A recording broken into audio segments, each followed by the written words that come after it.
सुनकर सुनाने का सत्र समाप्त हुआ है। जो सुनकर सुनाने वाला जो सत्र था वो समाप्त हुआ है। समझकर समझाने का यदि सत्र शुरू करना है तो अपनी बात करें, नहीं तो बंद कर दें।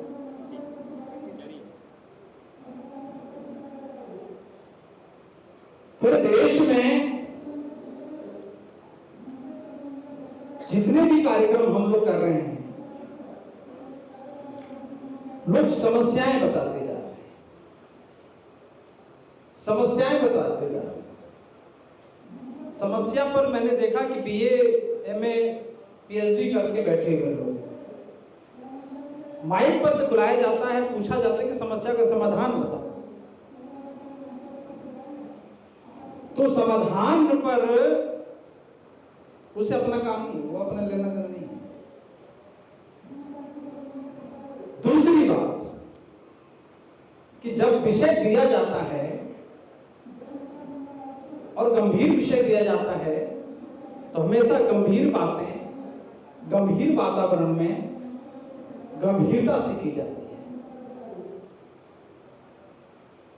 आज का ये जो मोस्ट इंडिया सम्मेलन कार्यक्रम रखा गया, उसमें जिन बिंदुओं को 4-5 बिंदु हैं, उन 4 बिंदुओं पर वक्ताओं को भी श्रोताओं को भी विचार सुनने का और समझाने का सत्र था। बहुत सारे लोगों ने अच्छी अच्छी बातें करी, मैं उनकी आलोचना नहीं कर रहा हूं। एक सहज सा प्रश्न पूछ रहा हूं। वो प्रश्न है कि हम सभी लोग अन्याय के खिलाफ लड़ना चाहते हैं। कितने लोग हैं जो अन्याय के खिलाफ लड़ना चाहते हैं? जरा हाथ उठा दें प्लीज। कितने लोग अन्याय के खिलाफ लड़ना चाहते हैं? जरा हाथ उठा दें। हम सभी लोग अन्याय के खिलाफ लड़ना चाहते हैं।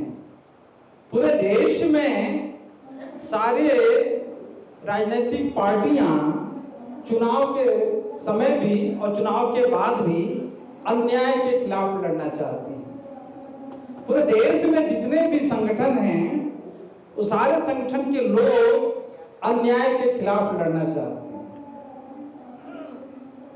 अब प्रश्न ये उठता है, देखिए हमने कहा ना कि सुनकर सुनाने का सत्र समाप्त हो गया, समझकर समझाने का सत्र शायद शुरू हो जाए तो अच्छा लगेगा मुझे। आपसे सीखेंगे, मन से सीखेंगे। कभी सोचा आपने कि विचार व्यक्त करते करते, भाषण देते देते, वक्तव्य देते देते, प्रबोधन करते करते हम लोग अपने समाज का, अपने देश का कितना नुकसान करते जा रहे हैं?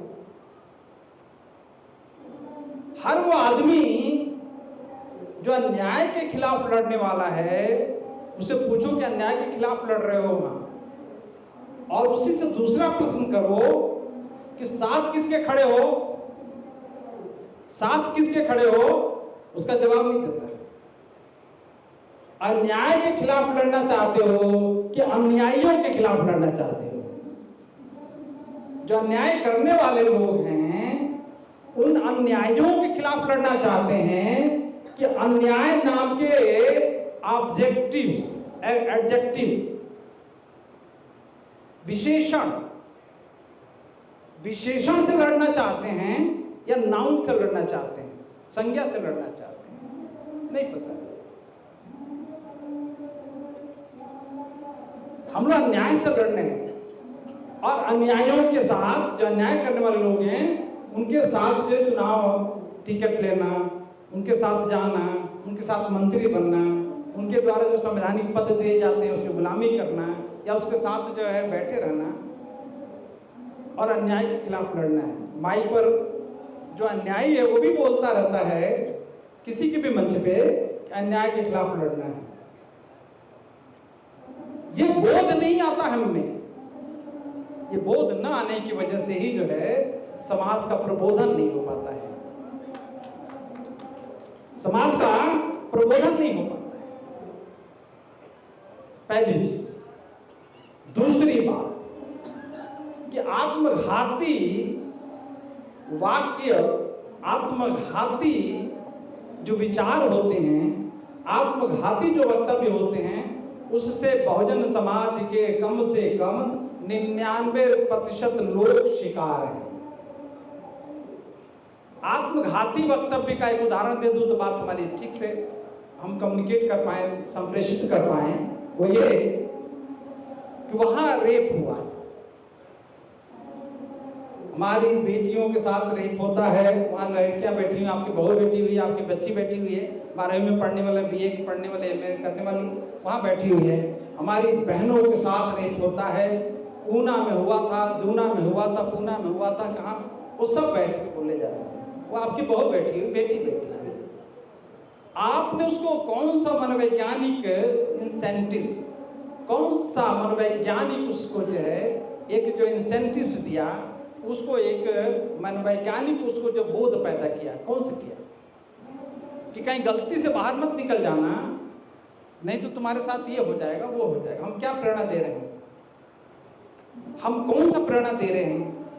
जंगल में किसी ने गंदगी फैलाई, हम वहां से लाए, आराम से अपने पैकेट में रखे और यहाँ लाके परोस दें और कहें कि देखो गंदगी ऐसी होती है, इसकी बदबू ऐसी होती है। कमाल है भाई, ये गंदगी, ये बदबू, ये सब देखने के लिए लोग आए हुए हैं,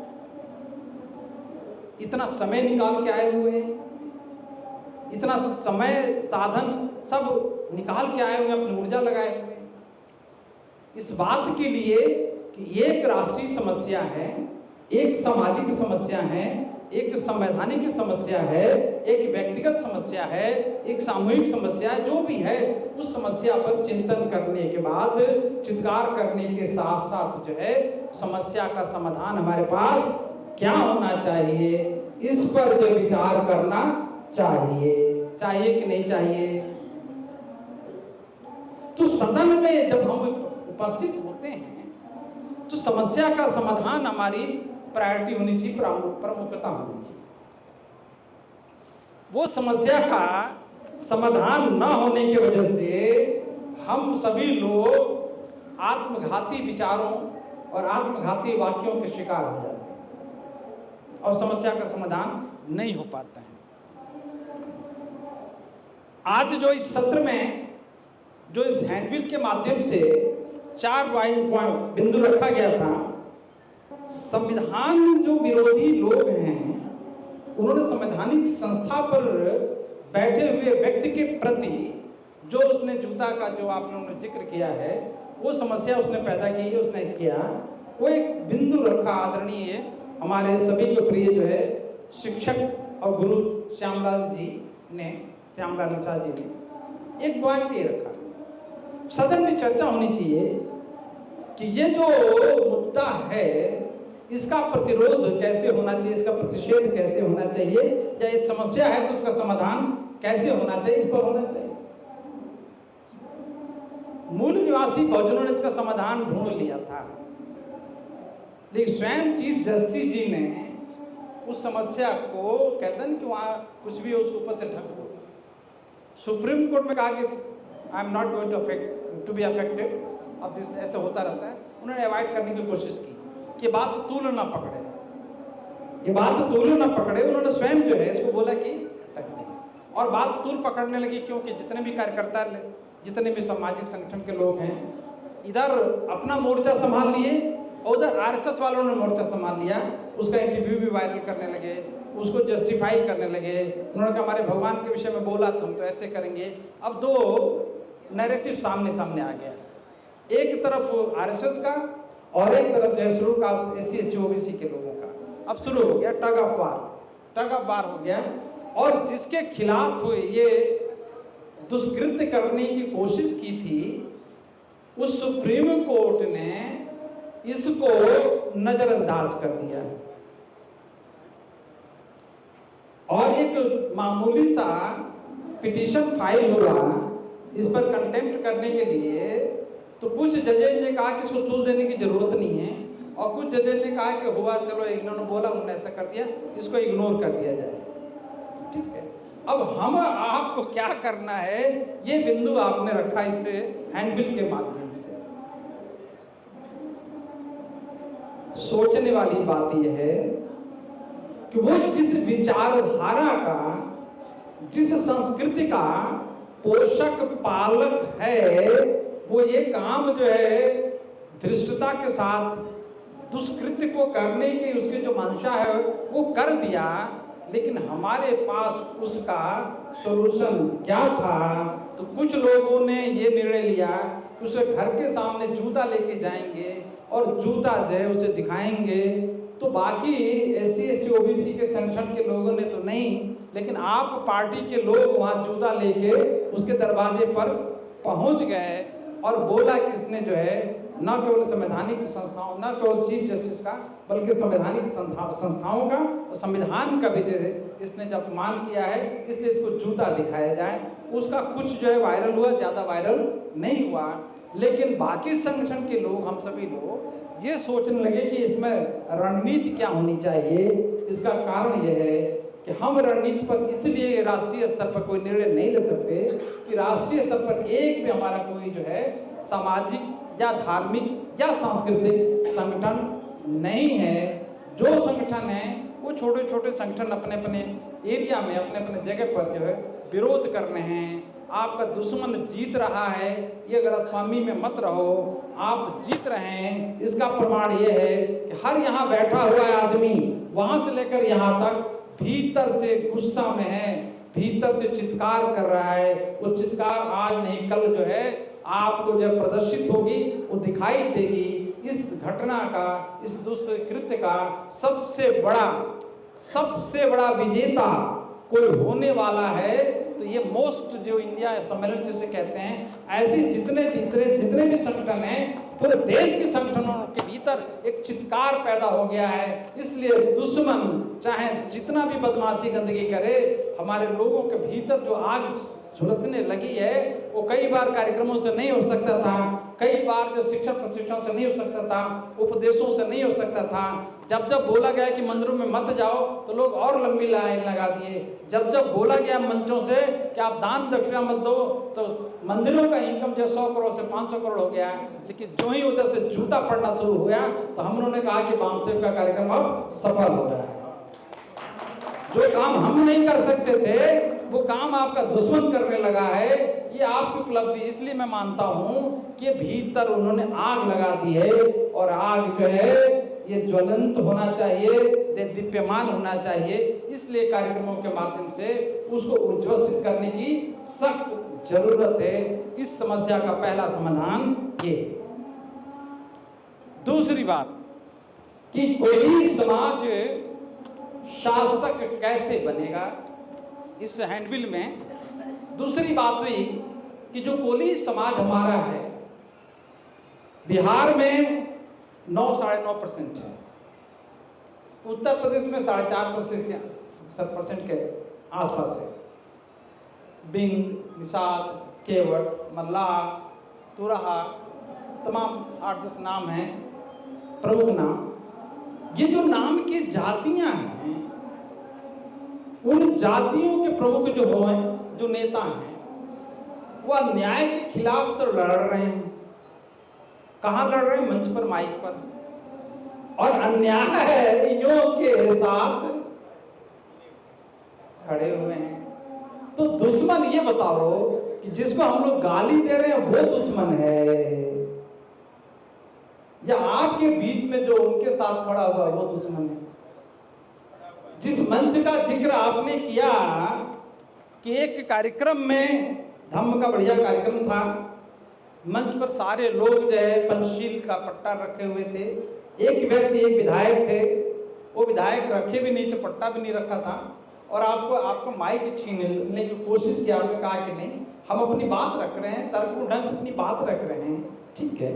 आपने अपनी तर्कपूर्ण बात जो कंक्लूड किया उसमें किसी को ऑफेंस होने की, किसी को मतलब उसके किसी भावना को चोट लगने वाली ऐसी कोई बात कही नहीं। लेकिन आपके खिलाफ, इनके खिलाफ FIR ये दर्ज करवाने कौन गया?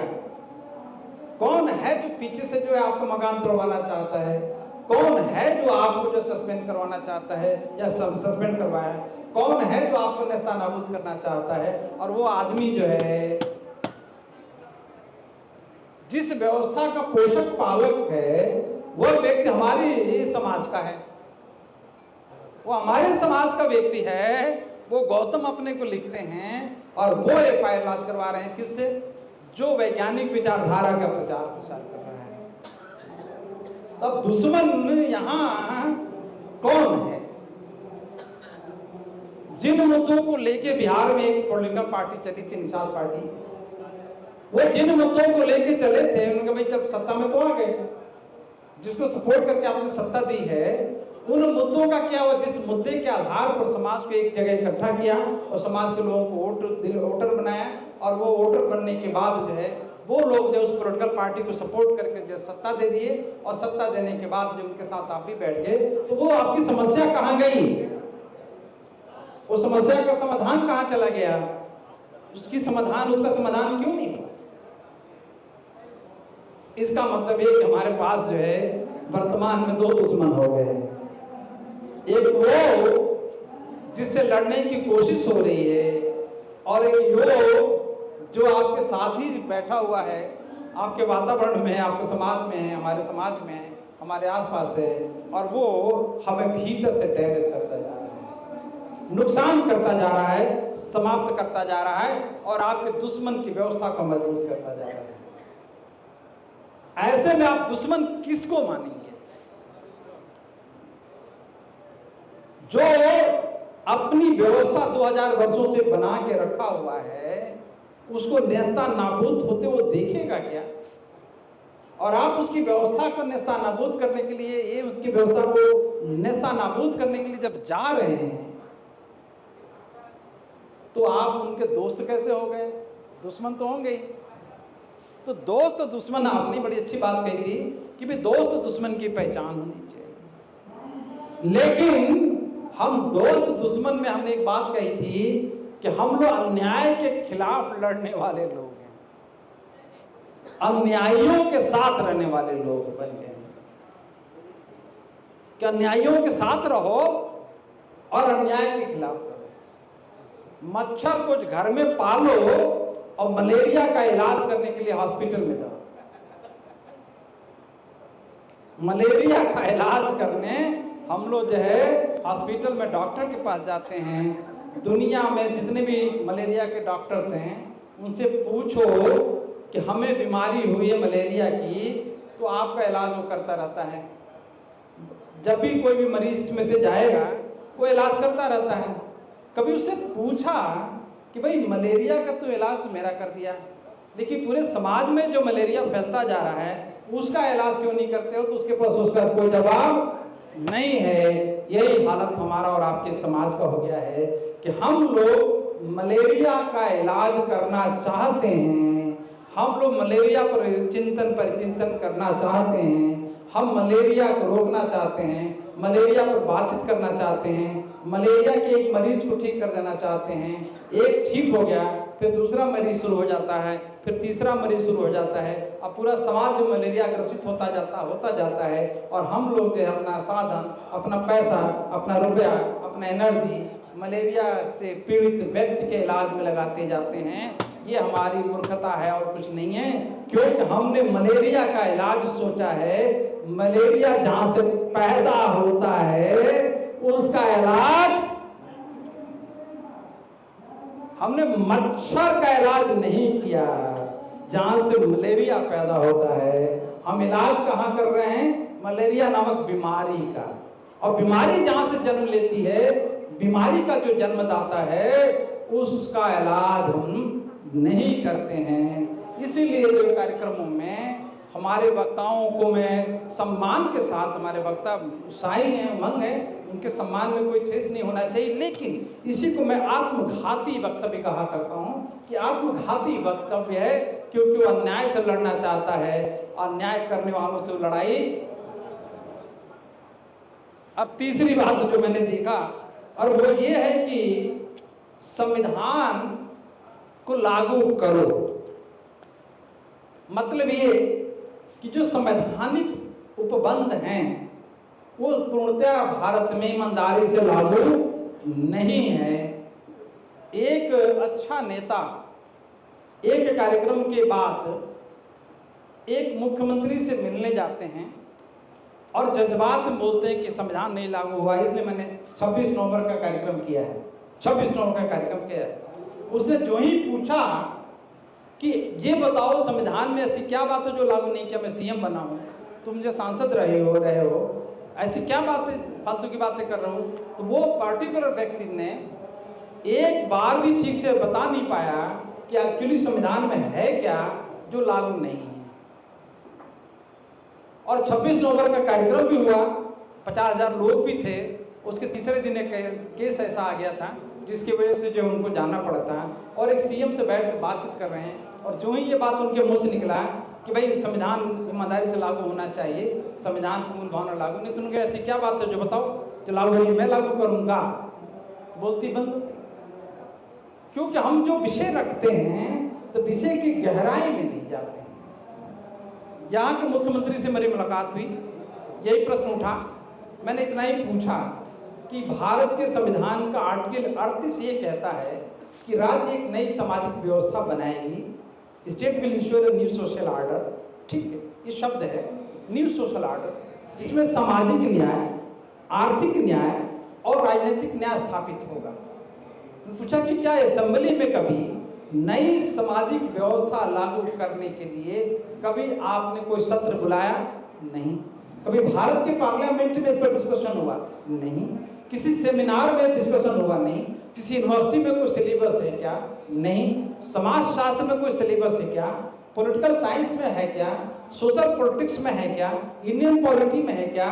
किसी भी संस्था ने कभी भी भारत के संविधान के आर्टिकल 38 पर यह चर्चा परिचर्चा नहीं की कि राज्य को निर्देशित किया गया है, राज्य को चलाने की शर्त यह है कि अब जो है 26 जनवरी 1950 के बाद भारत एक ऐसा राज्य, ऐसा देश होगा जिसमें नई सामाजिक व्यवस्था होगी, न्यू सोशल ऑर्डर होगा। और नई सोशल ऑर्डर के लिए जो है भारत के संविधान में लिखा गया, we the people of India having solemnly resolved to constitute, India was to be newly constituted to ensure what democratic republican type of governance।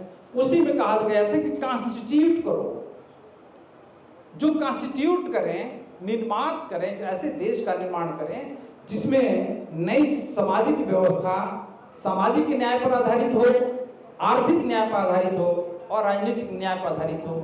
ये तो काम हुआ ही नहीं।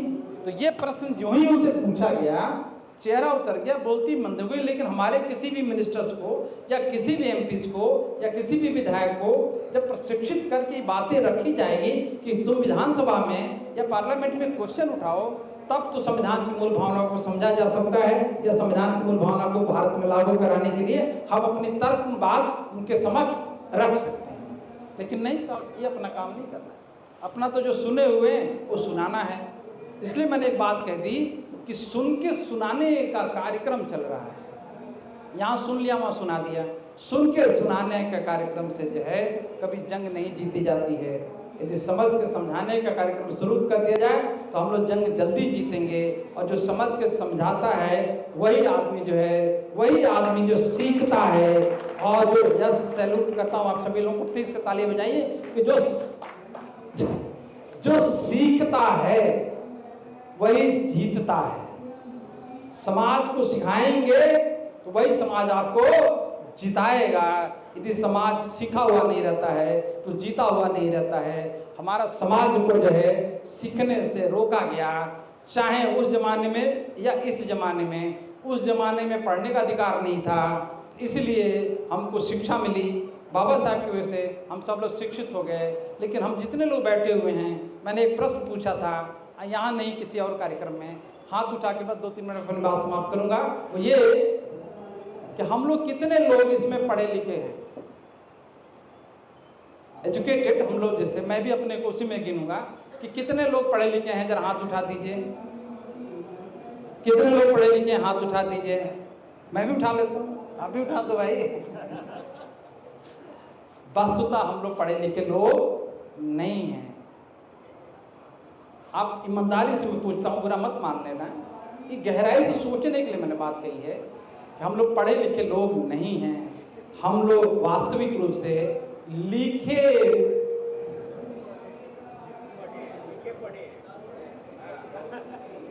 हम लोग पढ़े लिखे लोग नहीं हैं, हम लोग लिखे पढ़े हुए लोग हैं। इसलिए जो उन्होंने लिखा वही हम लोग।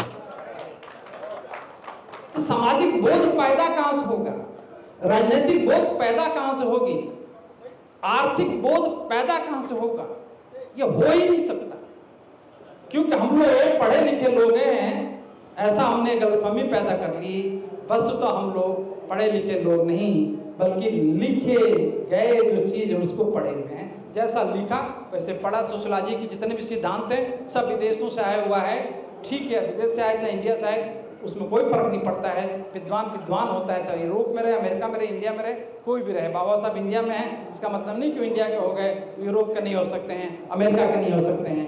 पढ़ा लिखा विद्वान आदमी कहीं का भी होता है। बात यह है कि सोशियोलॉजी के जितने भी सोशियोलॉजिकल थॉट्स हैं सब विदेशों से आए हैं। ठीक है, हमने पढ़ लिया और वही पढ़ाया जो लिखा हुआ है, उसी पर हमने सोशियोलॉजी समझा। अपनी सोशियोलॉजी नहीं समझी, अपना समाजशास्त्र नहीं चला। इसीलिए ब्राह्मणों ने भारत में समाजशास्त्र को सिर्फ और सिर्फ जाति शास्त्र तक सिमट के जाति शास्त्र को समाजशास्त्र कहना शुरू कर दिया, और हम लोग जाति शास्त्र को समाजशास्त्री समझ लिए। पहली बार भारत की जमीन पर बाबा साहेब के बाद माननीय कांशीराम जी ने जाति को समाजशास्त्र की दृष्टि से देखा, और जाति का समाजशास्त्र नहीं बल्कि समाजशास्त्री जो है पॉलिटिकल साइंस जिसे कहते हैं वो तैयार किया था। उसकी व्याख्या जो है करने का समय नहीं है। हम लोग आज जिस कार्यक्रम में आए हुए हैं इसमें जो है एक चौथी बात और बहुत महत्वपूर्ण बात है, इस हैंडबुक में आप लोगों ने रखा, हमने रखा, वो ये है कि हम मोस्ट जिसे कहते हैं कि माइनॉरिटीज, बैकवर्ड कम्युनिटीज, ओबीसी जिसे कहते हैं, एससी और शेड्यूल्ड ट्राइब्स, इनको मिला के मोस्ट शब्द का निर्माण किया गया है। मोस्ट समाज निर्माण कैसे करेंगे, ये चौथी बात है। ध्यान रखें, समाज का निर्माण किसी भी देश में हुआ ही नहीं, ना अमेरिका में, न यूरोप में, किसी भी देश में समाज का निर्माण नहीं। जहां कहीं भी जाएंगे गहराई से तो समुदाय का निर्माण होता है। निषाद एक समुदाय, इसको समाज में कन्वर्ट कैसे करें, उसके लिए एक जवाब हुआ जिस पर चर्चा चिंतन नहीं होता है, उनका कि जो ये कम्युनल मेजॉरिटी हमारे देश में बनी हुई है। एक कम्युनल मेजॉरिटी में इस जाति का महार जाति का है तो महाराष्ट्र में मेजॉरिटी में रहेगा तो खुश है।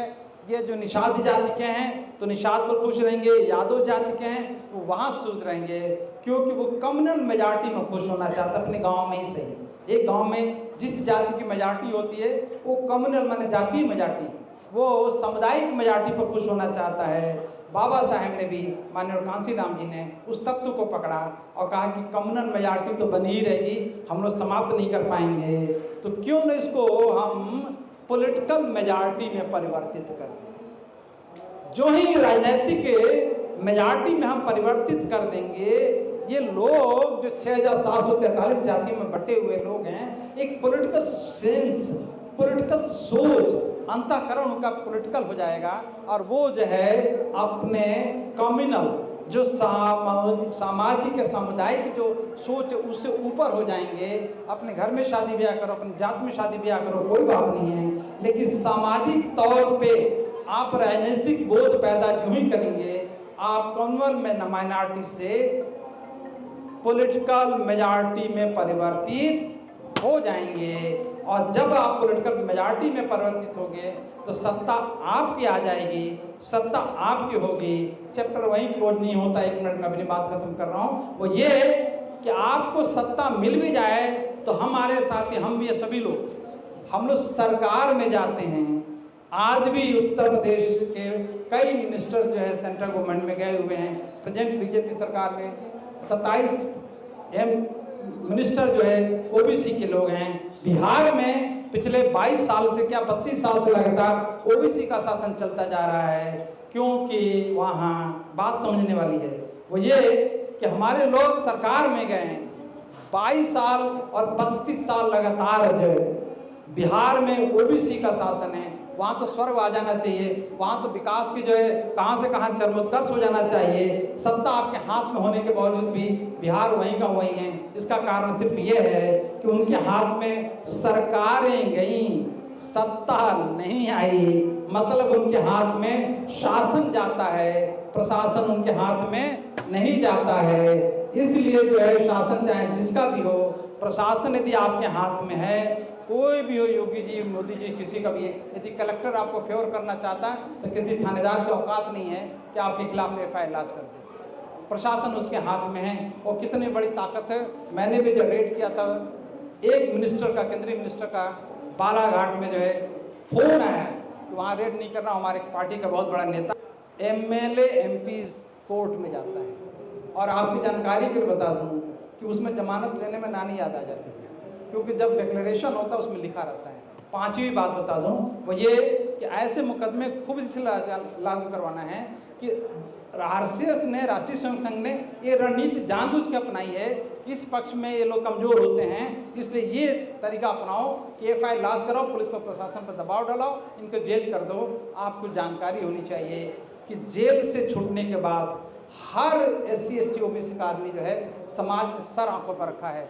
जितने लोग जेल में गए हैं, जेल में 15-20 दिन, 1 महीने के बाद आए हैं, तो चंद्रशेखर रावण को भी पहचान मिल गई इसी बात से। आचार्य जो है, भंते जो है, विनयाचार्य जो है 20 दिन 25 दिन के बाद आए तो पूरे महाराष्ट्र में सर आंखों को उठा लिया गया है। आप जो ही जो है कहते हैं ना, मुकाबला किया, आपने फेस किया, पूरा भारत के लोग जो है आपके वीडियो जो भी देखे हैं सब प्रभावित हो गए हैं और सबके दिल में जो है आप हमारे हीरो बन चुके हैं। ये आपकी उपलब्धि है। आप कहाँ से प्रताड़ित हैं? वो प्रताड़ित कर रहे हैं, ठीक है। बुद्ध ने कहा ना, गाली तो हम लेंगे नहीं, तो गाली तो हम लेंगे नहीं, तो रिसीव ही नहीं करेंगे। वो प्रताड़ित करना चाहते हैं, हम प्रताड़ित होंगे ही नहीं। ये हमारी सबसे बड़ी विजय होती है। इन्हीं शब्दों के साथ सोच में रखिए कि हम जो है विजेता ऐसे बनेंगे, इस विचारधारा से बनेंगे। इसलिए आपको हतोत्साहित होने की बिल्कुल जरूरत नहीं है। समाज निर्माण का कार्य जो है कोई फेविकोल नहीं है, समाज एक ही है। कुछ आदमी उदाहरण दे रहे थे, मुट्ठी का दिखा रहे थे, बहुत प्यारा, अच्छी तरह से बातों को समझा रहे थे। ये ध्यान रखना कि कभी भी किसी भी देश का समाज संगठित नहीं होता है और समाज हमेशा संगठित होता है। सिर्फ आपका उद्देश्य और आपका नेता ईमानदार है। जिस दिन मैदान में आता है सारे लोग उसके साथ हो जाते हैं। जिस दिन नेता चीटर हो जाता है, समाज का हुआ या बौद्धिक आदमी बेईमान हो जाता है, फिर समाज बिखर जाता है, चला जाता है। लोग 5 साल तक गाली देते हैं कि समाज एक नहीं है, समाज एक नहीं है। समाज एक होता ही है, समाज एक नहीं होता।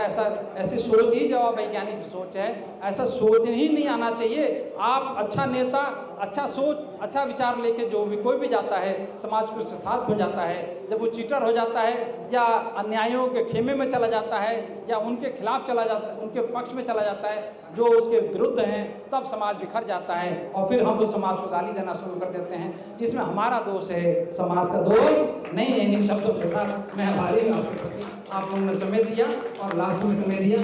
जब आधे लोग चले गए, मुझे पता चला कि भाई सुन के सुनाने के साथ साथ जो है समझ के समझाने के लिए सत्य होना चाहिए। धन्यवाद।